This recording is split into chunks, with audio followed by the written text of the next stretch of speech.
Jakarta dilanda banjir. Awal tahun 2025 ini Jakarta mengalami hujan yang sangat ekstrim yang kemudian menyebabkan banjir. Banjir memang masalah klasik di Jakarta, tetapi sejumlah perubahan sudah dilakukan, termasuk PJ Gubernur yang ditunjuk oleh pemerintahan pusat yang konon katanya akan membuat efektif pembangunan di Jakarta untuk mengatasi hal-hal seperti banjir tadi. Ternyata tidak juga efektif. Belum lagi kalau kita melihat anggaran penanganan banjir APBD DKI Jakarta yang tiap tahun terus meningkat. Ternyata ekstrim dan dampak banjir tidak semakin mereda. Bahkan tahun 2025 ini sejumlah masyarakat menyatakan banjir ini semakin ganas dibandingkan tahun sebelumnya.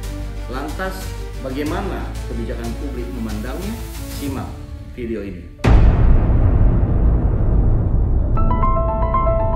Pada akhir Januari, tepatnya tanggal 29 Januari, Jakarta dilanda hujan yang sangat lebat.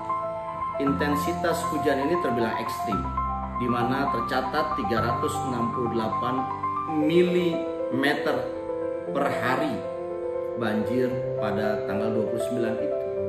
Hal ini membuat sejumlah wilayah terdampak. Tercatat ada 54 RT kena dampaknya, 23 ruas jalan utama di Jakarta mengalami banjir mulai dari semata kaki sampai sepinggul orang dewasa. Banjir pada akhir Januari 2025 banyak orang disebabkan karena hujan yang ekstrim. Tetapi menurut saya ini bukan disebabkan oleh faktor alam, tetapi lebih kepada tidak efektifnya kebijakan penanganan banjir saat ini. Banjir ada sesuatu hal yang sering terjadi di Jakarta, bahkan menjadi masalah klasik. Kita beranggapan bahwa ada miskoordinasi antara pusat dengan Jakarta yang cukup renggang. Dan kemudian kita menyikapinya dengan bagaimana agar Gubernur Jakarta tidak berbeda dengan pemerintah pusat. PJ Gubernur mulai dari Heru Budi dan terakhir adalah Teguh yang dipilih oleh pemerintah pusat sebenarnya memiliki harapan bahwa koordinasi antara pusat dengan Pemprov DKI akan semakin kuat. Dukungan pendanaan mungkin dari APBN akan semakin besar untuk DKI Jakarta karena orang yang memimpin gubernur, PJ Gubernur saat ini adalah orang yang ditunjuk langsung oleh pemerintah pusat.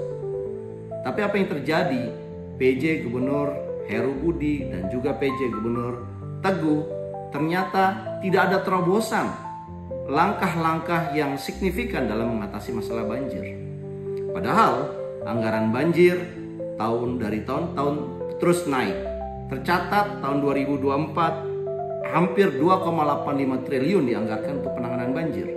Dan tahun ini 2025 ada sekitar 5,6 triliun anggaran yang dikhususkan untuk penanganan banjir.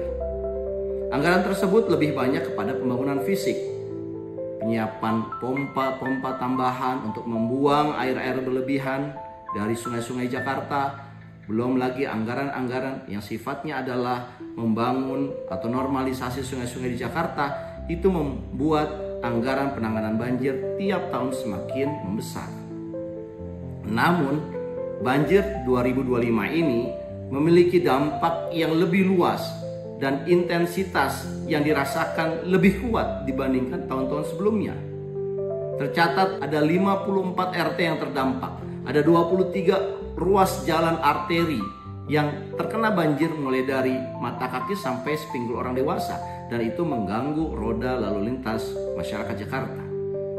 Dan kalau melihat pengakuan masyarakat mengalami bahwa banjir tahun 2025 ini adalah banjir yang berbeda dibandingkan tahun-tahun sebelumnya. Mereka merasakan banjir yang lebih parah.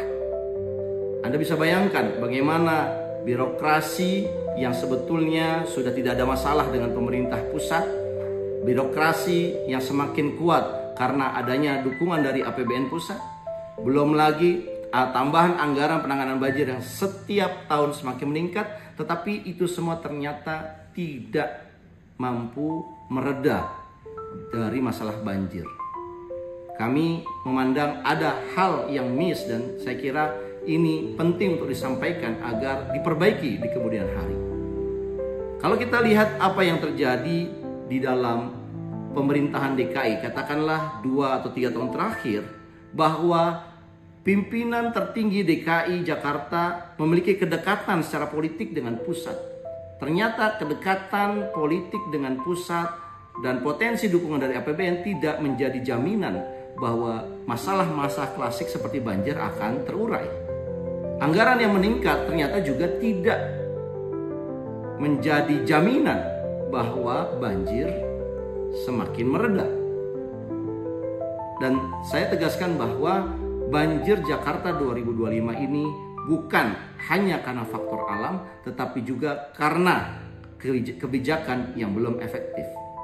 Saya ulangi, banjir pada awal tahun 2025 ini menurut saya bukan hanya karena faktor alam, intensitas hujan yang ekstrim, tetapi juga karena ketidakefektifan program penanganan banjir. Ketidakefektifan ini bukan karena perbedaan sudut pandang mengenai penanganan banjir, apalagi karena kekurangan dana, menurut saya tidak. Tetapi ini lebih disebabkan karena kurangnya pelibatan komunitas masyarakat Jakarta dalam penanganan banjir. Masyarakat Jakarta jarang sekali diedukasi pentingnya merawat lingkungan, pentingnya tidak membuang sampah sembarangan, dan kemudian itu dipraktekkan dalam level terkecil di masyarakat kita. Inilah yang menurut saya miss dari kebijakan penanganan banjir selama ini. Terkesan dari tahun ke tahun yang terjadi adalah semata-mata pembangunan fisik, normalisasi sungai, tambahan drainase di Jakarta, belum lagi pengadaan pompa-pompa berkapasitas tinggi dan canggih. Tetapi ternyata itu semua tidak mampu meredakan banjir setidaknya pada awal tahun 2025 ini. Kami berharap tahun-tahun ke depan ada kebijakan yang berubah. Ada komunitas masyarakat yang dilibatkan. Sehingga menjaga lingkungan di Jakarta tidak hanya tanggung jawab dari pemerintah daerah, apalagi pemerintah pusat, tetapi tanggung jawab dari masyarakat yang ada di Jakarta. Dan saya kira ini bisa diterapkan untuk daerah-daerah lain. Pelibatan masyarakat secara aktif akan mampu mengurangi biaya anggaran dalam penanganan masalah-masalah tersebut dan juga akan mampu lebih efektif dalam mereda masalah itu, khususnya adalah banjir. Saya berharap banjir di Jakarta tidak terjadi lagi di tahun-tahun yang akan datang, bahkan kalau bisa terjadi tidak dalam skala yang semakin besar dibandingkan tahun-tahun berikutnya. Meskipun ada banjir, ya kami berharap, kita semua berharap intensitasnya terus melandai, tidak semakin meningkat sebagaimana yang kita saksikan hari-hari kemarin. Demikian pendapat kami. Sampai jumpa dalam penjelasan kebijakan publik berikutnya. Assalamualaikum warahmatullahi wabarakatuh.